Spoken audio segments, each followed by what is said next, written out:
Tudo começou há 2 anos, quando meu primo, que trabalhava como auxiliar de necrotério, me ligou no meio da madrugada. Ele estava pálido, a voz trêmula, dizendo que precisava muito conversar comigo, mas que não queria fazer isso por telefone. Nos conhecíamos desde crianças e eu sabia reconhecer quando ele estava realmente abalado. Fui até a casa dele imediatamente. Quando cheguei, ele me levou até o fundo do quintal, acendeu um cigarro com as mãos tremendo e me contou algo que parecia tirado de um filme, mas eu via nos olhos dele que era real demais para ser invenção. Naquela noite, o corpo de um homem havia dado entrada no necrotério por volta das 19 horas. Nenhuma ocorrência estranha, nenhum sinal de violência. Aparentemente, morte por causas naturais. Mas o que chamou a atenção foi o pedido feito pela esposa do falecido. Ela queria que ele fosse enterrado com as mãos cruzadas sobre o peito, exatamente como ele costumava dormir. Um pedido simples, respeitoso, e que foi atendido sem nenhum problema. Meu primo mesmo preparou o corpo, conferiu cada detalhe antes do caixão ser lacrado. O enterro aconteceu no dia seguinte às 11 da manhã. Chovia fraco e poucas pessoas compareceram. Tudo transcorreu em silêncio.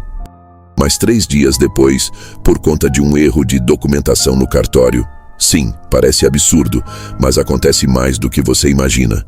Foi preciso exumar o corpo para confirmar a identidade antes do enterro ser regularizado.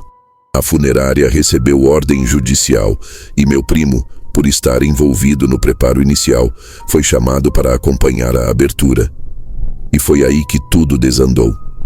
O caixão ainda estava intacto, sem nenhum sinal de violação. Mas quando abriram a tampa, o corpo estava lá, no mesmo terno, na mesma posição, exceto por um detalhe impossível de ignorar. As mãos que haviam sido cuidadosamente cruzadas sobre o peito agora estavam fechadas em 2 punhos rígidos, quase trincados, com os dedos tensionados como se segurassem alguma coisa. Ele me mostrou uma foto, tirada às pressas, escondido antes que o caixão fosse fechado de novo, e aquilo me gelou até os ossos. Aliás, se você está gostando dessa história e quer acompanhar mais casos como esse, já se inscreve no canal, deixa seu like e compartilha com quem curte histórias de suspense e terror realista. Isso ajuda demais a continuar trazendo conteúdos assim. Depois daquele dia, meu primo não foi mais o mesmo. Começou a evitar a própria casa, onde dormia mal e sempre de luz acesa.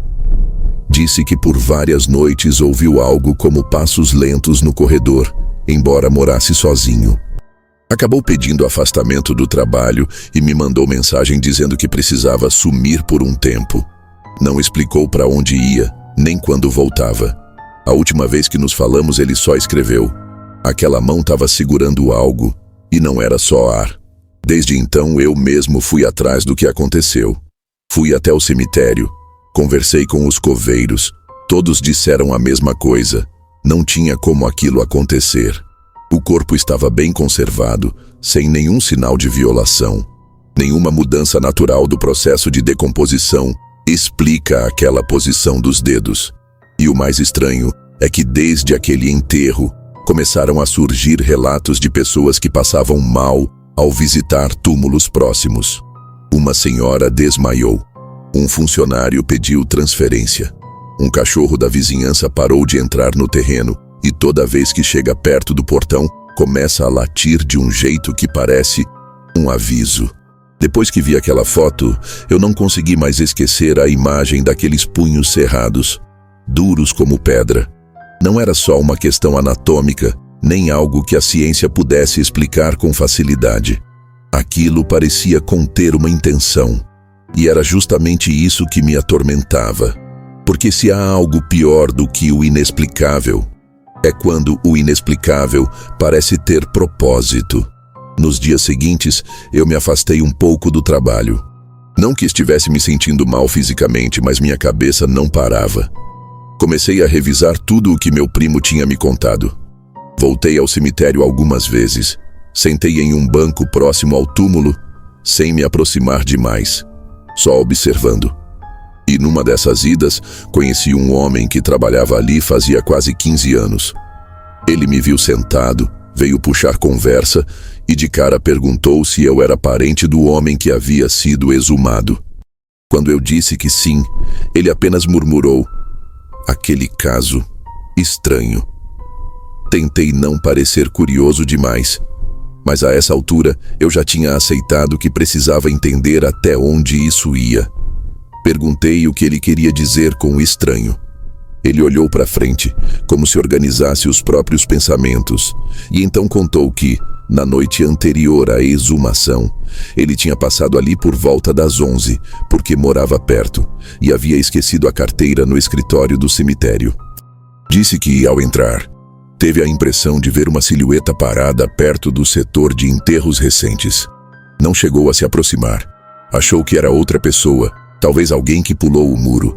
Mas o que chamou a atenção foi o fato de que a figura estava completamente imóvel, só olhando para os túmulos. No dia seguinte, quando soube que haveria exumação, ele juntou os pontos. Disse que tentou relatar o ocorrido para o chefe, mas foi ignorado. Desde então, começou a trabalhar só durante o dia. Foi aí que decidi fazer algo que talvez tenha sido um erro, ou talvez tenha sido necessário. Esperei o cemitério fechar, dei uma volta pelos fundos e pulei o muro. Levei uma lanterna e uma pequena câmera de mão. Meu plano era simples: gravar, mostrar que tudo estava tranquilo, talvez tirar aquela sensação de que algo estava errado. Um jeito de, sei lá, enfrentar aquilo racionalmente, me esconder atrás da lógica. Caminhei devagar, cada passo ecoava nos cascalhos do chão. Não havia vento, nem grilos, nem nada. Só o som do meu próprio corpo tentando parecer calmo. Quando cheguei perto do túmulo dele, algo imediatamente me fez parar. Não vi nada de anormal, mas havia uma presença. Não sei descrever melhor do que isso. Não era medo puro. Era uma sensação de que aquele espaço ao meu redor tinha se fechado, como se o ar ali fosse mais denso. Apontei a lanterna e percebi que o solo parecia levemente afundado, como se algo tivesse pressionado a terra por dentro. Fiquei parado ali por uns 2 minutos, e foi quando ouvi o som, vindo de alguns metros atrás de mim. Um som seco, como se alguém estivesse batendo levemente em madeira. 3 batidas espaçadas. Toque, toque, toque. Virei a lanterna na direção, mas não havia ninguém. Se você já passou por um momento em que tudo no seu corpo te diz para ir embora, mas sua mente te obriga a continuar, você entende o que eu senti. Dei alguns passos naquela direção. Nada, mas o som se repetiu, e dessa vez mais perto. 3 batidas de novo, só que agora pareciam vir do chão. Eu congelei, e não digo isso de forma dramática. Meu corpo simplesmente travou, como se não soubesse se corria ou se esperava por mais. As batidas tinham cessado, mas ecoavam dentro de mim, como se meu ouvido ainda tentasse decifrar se aquilo era real ou apenas reflexo do medo. Apaguei a lanterna por instinto. Fiquei ali, em silêncio absoluto, com a respiração curta e pesada. Tentei racionalizar. Talvez fosse uma raiz estalando, talvez algum animal cavando, mas aquilo tinha ritmo, um padrão.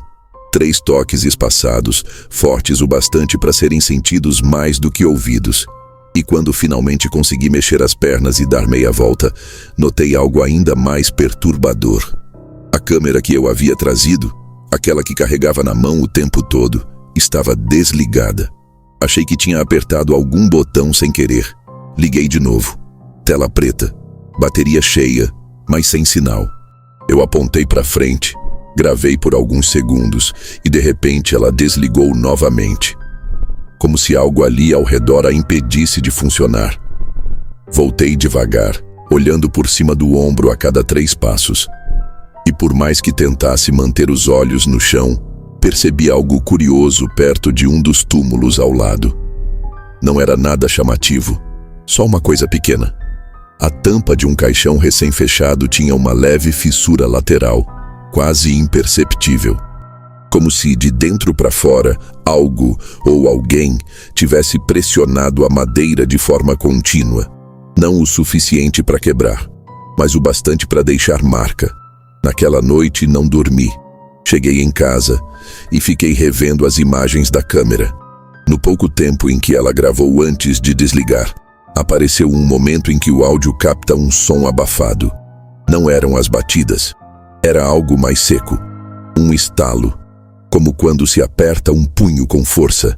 Vi e revi aquele trecho incontáveis vezes. Não cheguei a nenhuma conclusão, mas uma coisa era clara. Algo ali se movia quando não deveria. Nos dias seguintes, tudo piorou. Meus sonhos começaram a se repetir. Sempre a mesma sequência. Eu em frente ao túmulo, a terra afundando aos poucos, os punhos saindo do solo, não para me pegar, não com violência, mas como se estivessem tentando mostrar algo.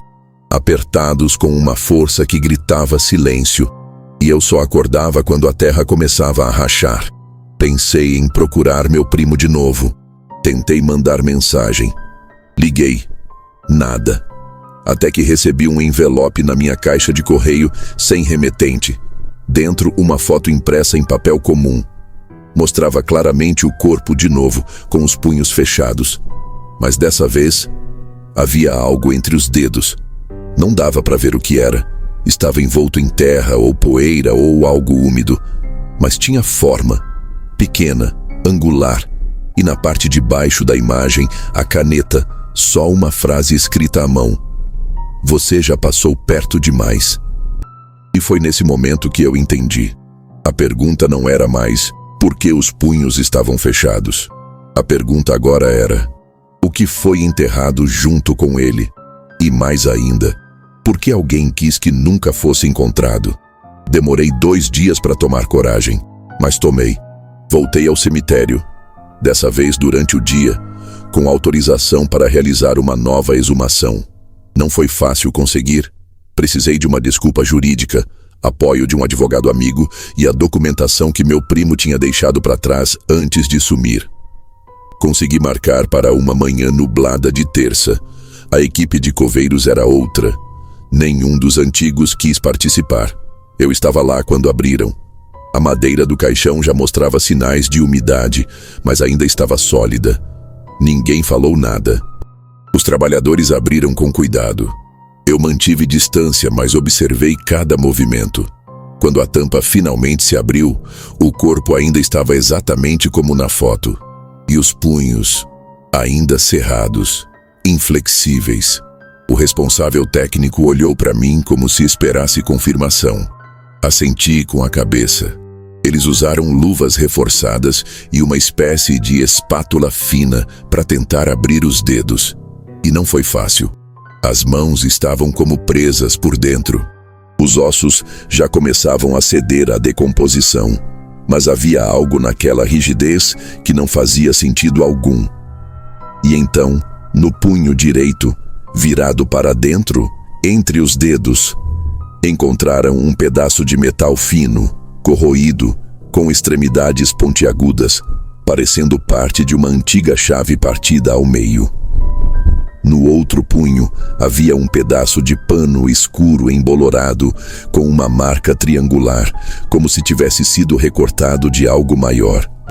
Aqueles 2 itens juntos não pareciam ter valor nenhum, mas estavam ali, guardados, escondidos, como se só de tocá-los alguém soubesse que não deviam ter sido vistos outra vez. O técnico me olhou de novo. Eu só disse, fecha. E eles fecharam. Enterraram tudo de novo, rápido, em silêncio. E eu fui embora. Nunca mais voltei. Depois daquele dia, meus sonhos cessaram. Os sons pararam. Meu primo nunca reapareceu. Mas confesso, torço para que ele não tenha ido mais fundo do que eu fui. Porque tem coisas que não querem ser desenterradas, não por medo, mas por causa do que elas levam junto. E é por isso que eu te digo, cuidado com o que você tenta descobrir. Nem tudo que está enterrado quer ser lembrado. Às vezes, os punhos se fecham, para manter um segredo que não deve ser aberto. Se essa história te arrepiou até o fim, se inscreve no canal agora mesmo, deixa seu like e compartilha com alguém que ama um bom suspense. Isso ajuda muito a manter esse conteúdo vivo, bem diferente do que a gente enterrou aqui. Até a próxima história, se tiver coragem.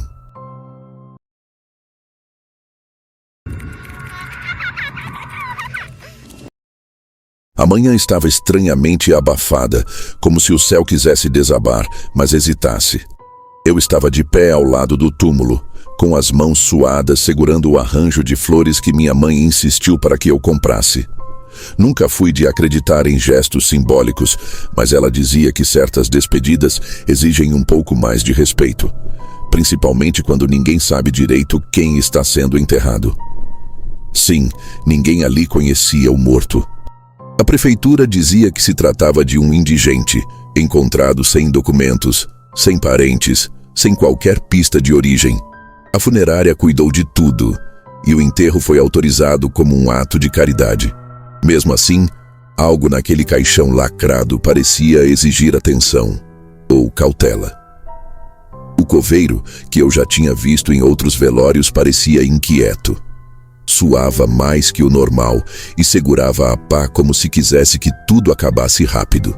Alguns poucos curiosos, provavelmente vizinhos do bairro, apareceram para acompanhar o enterro, mas ninguém chegou perto demais.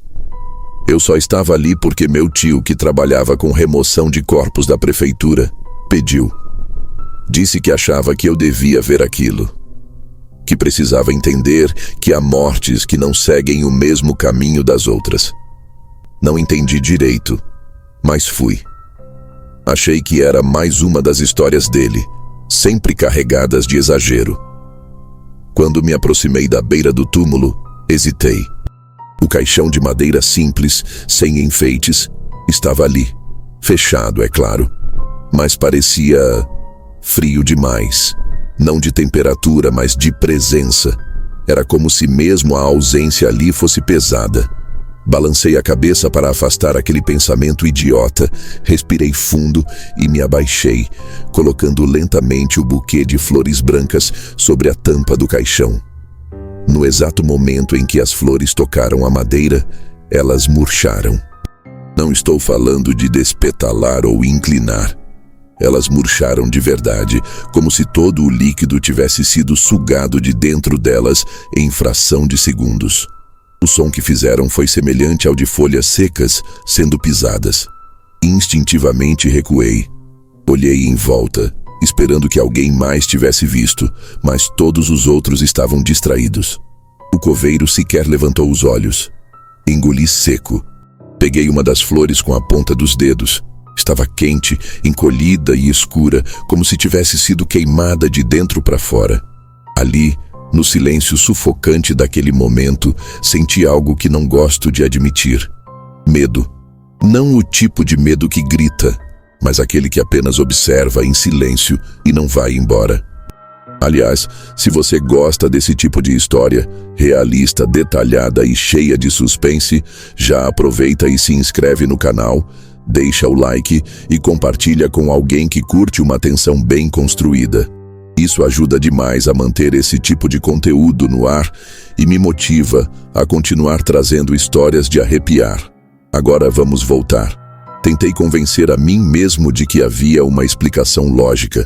Talvez a madeira estivesse envernizada com algum produto químico forte.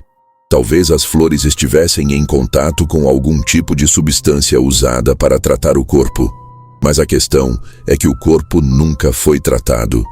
Segundo meu tio, o morto foi enterrado exatamente como foi encontrado, porque o estado de decomposição já era avançado e não havia ninguém para autorizar ou custear o embalsamamento. A tampa do caixão nem deveria estar vedada, mas estava, selada com parafusos que mais pareciam cravados com raiva. Ele me contou que quando abriram o saco preto para o reconhecimento formal, o funcionário do IML vomitou no chão e saiu da sala chorando. Isso nunca é bom sinal. Voltei ao túmulo 2 dias depois. Sim, eu sei como isso soa, mas algo me incomodava. Queria ver se as flores ainda estavam lá. E estavam. mas não como eu esperava. Elas não haviam apenas murchado, agora estavam petrificadas. Sim, duras como se tivessem virado gesso. Toquei uma delas e ela quebrou com um estalo seco, se desfazendo em pó. E o chão ao redor estava levemente escurecido, como se tivesse sido queimado. Dei meia volta e fui embora, com uma sensação esquisita nas costas, como se alguém estivesse observando, mas sem saber de onde. Naquela noite, sonhei com a terra se mexendo. No sonho, eu estava novamente diante do túmulo, mas havia algo errado. O chão pulsava, como se respirasse, lenta e pesadamente. A cada vez que eu tentava me afastar, a terra se erguia em ondas, me empurrando de volta para perto do caixão. Acordei suando frio, com o gosto metálico de medo na boca. Liguei para o meu tio. Não sabia o que dizer. Só queria ouvir uma voz familiar. Mas ele não atendeu. Mandei mensagem. Nada. Na manhã seguinte, fui até a casa dele. A esposa me disse que ele estava estranho desde o dia do enterro. Disse que ele não dormia direito. Ficava no quintal, cavando um buraco que ninguém sabia para quê. Só dizia que não era para deixar perto de casa. Isso me acertou como uma pedrada. Cavando um buraco? Desde quando ele fazia esse tipo de coisa? Convenci ela a me deixar olhar o tal buraco. No quintal, perto do muro, havia uma cova rasa com pouco mais de 1 metro de profundidade e dentro, nada. Só terra seca. Mas o detalhe que me incomodou foi o cheiro. Um odor pesado, parecido com o que senti da primeira vez no enterro, só que mais concentrado. Como se estivesse fermentando. Debrucei para olhar melhor e foi então que vi o mesmo tipo de flor que eu havia deixado no túmulo, murcha e enegrecida, bem no fundo. Peguei um galho seco, cutuquei e aquilo se desfez na hora. Saí dali perturbado. Voltei para casa do meu tio tentando não parecer afetado, mas a expressão da esposa dele dizia tudo. Antes que eu saísse, ela me puxou pelo braço e disse que na noite anterior ele estava falando sozinho. Dizia frases confusas como: não pode ficar na superfície, tem que enterrar de novo, a madeira absorveu. Eu me esforcei para não mostrar o que estava sentindo, mas meu estômago embrulhava só de pensar. Algo naquele caixão não estava certo. E talvez, só talvez, aquilo estivesse tentando sair de onde foi enterrado. De algum modo que não fazia sentido, ainda. No terceiro dia, voltei ao cemitério. Não falei para ninguém. Esperei o fim do expediente, pulei o muro e fui direto ao túmulo. Levei uma lanterna e uma pá. Sei que isso parece coisa de louco, mas precisava ver com meus próprios olhos. A sepultura parecia intocada, mas havia algo sutil. A terra não estava firme como deveria estar após um enterro recente. Era como se ainda estivesse solta, fresca, como se ninguém tivesse pressionado de verdade e ela estivesse esperando alguém mexer. Comecei a cavar devagar, controlando o impulso de olhar para os lados a cada barulho. O cemitério à noite tem sons que ninguém deveria ouvir. Sons que não combinam com o silêncio que se espera dos mortos. Quando bati na tampa do caixão, um arrepio subiu pelas minhas costas como um fio de gelo. Passei a mão na madeira. Estava quente, não morna, quente, e tremia levemente como se algo do outro lado estivesse pulsando ou respirando. Foi nesse momento que percebi. As flores que tinham murchado ali em cima não haviam morrido por causa do tempo ou por umidade. Elas tinham sido drenadas, como se a madeira tivesse sugado toda a vida delas. E agora, ali, com a mão sobre a tampa quente, senti que alguma coisa ainda estava sendo alimentada. Recuei. Fiquei parado com a pá pendendo da minha mão e tentei organizar o que estava sentindo. Uma parte de mim queria largar tudo ali mesmo e correr.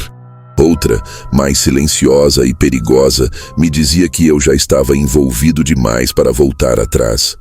Respirei fundo e toquei a tampa novamente. Estava quente como antes, mas agora vibrava, não de um jeito constante. Era uma vibração sutil, intermitente, como se estivesse respondendo à minha presença, quase como um radar. Algo ali dentro sabia que eu estava ali. Fechei a cova apressado, suando e tremendo. Coloquei toda a terra de volta, socando com os pés, alisando a superfície o máximo que pude. Não queria que ninguém soubesse que eu tinha mexido. Enquanto fazia isso, uma ideia estranha se formava na minha mente. E se o caixão não estivesse apenas guardando um corpo? E se ele estivesse mantendo algo contido? Algo que precisava daquelas flores? Algo que precisava de contato, de aproximação para continuar? Nos dias seguintes, tentei seguir a vida, mas os sinais ficaram mais claros. As plantas do meu quintal começaram a morrer, uma por uma. Não era doença, nem praga. Elas simplesmente perdiam a cor, murchavam e secavam do dia para a noite. O estranho é que isso começou depois que eu voltei do cemitério. A primeira a morrer foi uma muda de arruda que estava numa lata velha, perto da porta dos fundos. Depois, foi um vaso com espada de São Jorge que minha avó dizia que espantava coisa ruim. Sinceramente, nunca acreditei nessas coisas, mas ver aquela planta ressecar daquele jeito mexeu comigo. Fui até a casa do meu tio de novo. Quem atendeu foi a esposa dele, mas dessa vez com os olhos vermelhos e sem o menor esforço para esconder que estava desesperada. Disse que ele tinha sumido, saído com o carro na noite anterior e não voltou. No quarto dele, encontrei sinais claros de que ele vinha se preparando para alguma coisa. Mapas do cemitério rabiscados à mão, datas marcadas, horários, anotações como ciclo de 3 dias e absorve mais rápido à noite. Era como se ele tivesse descoberto algo que não teve tempo de me contar. A ficha caiu quando olhei de novo para o caderno dele e li uma frase grifada 3 vezes. Não deixar flores. Não deixar matéria viva. Tudo fazia sentido agora. As flores não eram só um gesto simbólico. Elas eram um veículo, um alimento, um elo. Meu tio sabia e tentou avisar. Mas ninguém ouviu. Ninguém prestou atenção. E agora ele tinha desaparecido. Não fui à polícia. Quem ia acreditar em algo assim? Eu mesmo só acreditava porque estava vendo tudo acontecer diante dos meus olhos e sentindo os efeitos dentro da minha própria casa. No dia seguinte, a campainha tocou às 5 da manhã. Abri a porta e não havia ninguém. Apenas um embrulho simples, embrulhado em jornal velho. Dentro dele estava um dos buquês que eu havia deixado no túmulo. Mas esse estava completamente seco, duro, com a madeira das hastes rachada. E tinha um bilhete colado com fita adesiva, escrito à mão. Isso não foi um enterro, foi uma contenção, e agora ela está rompida. Sentei no chão da sala segurando o bilhete com as mãos trêmulas. Li e reli aquela frase, como se minha mente tentasse encontrar algum erro, alguma chance de que tudo fosse uma coincidência mal interpretada. Mas não era. Eu sabia. Tudo estava se conectando. Meu tio, as flores, o caixão selado, o calor estranho, a madeira viva. Ele tentou impedir. Tentou reforçar o que quer que fosse aquele limite entre o caixão e o resto do mundo. Mas agora o elo estava rompido. E não fui só eu que percebi. Na mesma tarde, recebi uma ligação anônima. Não atendi a tempo, mas ouvi a mensagem de voz. Era a respiração de alguém, ofegante, arrastada, como se tivesse corrido por muito tempo. No fundo, dava para ouvir o som de pá batendo em terra. Depois de alguns segundos, uma voz abafada falou apenas: "Está solto." E desligou. Verifiquei o número. Não havia identificação. Comecei a sentir que não estava mais apenas tentando entender algo. Eu estava sendo puxado para o centro disso. Não era mais só o mistério de um indigente sem nome. Era o que veio junto com ele. Naquela noite, o quarto ficou irrespirável. O ar parecia parado, denso, com um cheiro mineral. como de ferro oxidado e madeira velha. Não consegui dormir. Levantei às 3 da manhã e fui até a cozinha. Quando acendi a luz, o susto foi imediato. O vaso de plantas do canto, que já estava seco há dias, estava coberto de um lodo escuro, viscoso, que escorria lentamente até o chão. O cheiro era o mesmo do cemitério, só que mais forte, mais entranhado. Peguei luvas e tentei remover aquilo, mas o líquido parecia vivo. Escorria entre meus dedos, grudava na palma, parecia se mover por vontade própria. Lavei as mãos com sabão, álcool, vinagre. Só saiu depois de esfregar com força, e mesmo assim a pele ficou avermelhada por dias. Na manhã seguinte, fui direto ao cemitério. Dessa vez não pulei muro. Esperei abrir. Falei com o coveiro, inventei uma desculpa qualquer. Queria saber se ele lembrava daquele enterro, do caixão, das flores. Ele não só lembrava como, antes que eu terminasse a frase, falou: "Foi você que pôs aquelas flores, né? Nunca mais faça isso. Já viu o que andou acontecendo por aqui?" E me mostrou. Em uma área mais isolada, 3 túmulos recentes estavam com a terra revirada. Não parecia obra de vândalos. Não havia lixo, pichações, nem roubo de mármore ou placas. Era apenas a terra, aberta de dentro para fora. E o mais estranho, as flores em cima dos túmulos também haviam murchado. Não só murchado, estavam negras, desintegrando, como as minhas. A diferença era que ali ninguém tentou investigar. Os enterros continuavam. As covas eram refeitas, mas ninguém falava mais nada. O coveiro olhou nos meus olhos e disse: "Esse cemitério está apodrecendo por dentro. E não é o tipo de podridão que a gente resolve com cal virgem e pá." Aquilo me gelou por dentro. Voltei para casa tentando pensar racionalmente. Fiz buscas por relatos semelhantes. Não achei nada. Mas uma imagem não saía da minha cabeça. A tampa do caixão quente vibrando. O calor sugando as flores. O bilhete dizendo que aquilo não era um enterro. E o vaso na minha cozinha, coberto por aquele lodo escuro. E se a coisa que estava ali dentro não precisasse se mover fisicamente? E se o que saiu não fosse um corpo, mas algo que se infiltra como um fungo, uma energia, ou pior, uma fome? Nas noites seguintes, comecei a trancar todas as portas e janelas. Não por medo de alguém, mas por um receio absurdo de que alguma coisa pudesse simplesmente atravessar. Passei a notar manchas escuras nos cantos da casa, especialmente onde havia objetos de madeira. A mais intensa apareceu atrás do guarda-roupa, onde a parede começou a rachar em forma de veias. Chamei um pedreiro. Ele olhou, coçou a cabeça e disse que nunca tinha visto infiltração assim. Só sugeriu pintar por cima e seguir a vida. Mas eu sabia. Aquilo estava crescendo, espalhando. Aquela não era uma entidade, não era um espírito. Era como um câncer enterrado, que se alimentava daquilo que representava vida, começando pelas flores, depois madeira, agora paredes, móveis, talvez até eu. O calor, a vibração, o cheiro que nunca mais saiu das minhas narinas, era tudo parte de um processo silencioso e irreversível. Meu tio tentou impedir, morreu tentando, e eu fui o idiota que alimentou isso. Hoje, toda vez que passo por um cemitério e vejo alguém colocando flores num túmulo, sinto um arrepio profundo, como se o solo estivesse só esperando mais um gesto de carinho para se reanimar. Eu não sei até onde isso vai se espalhar.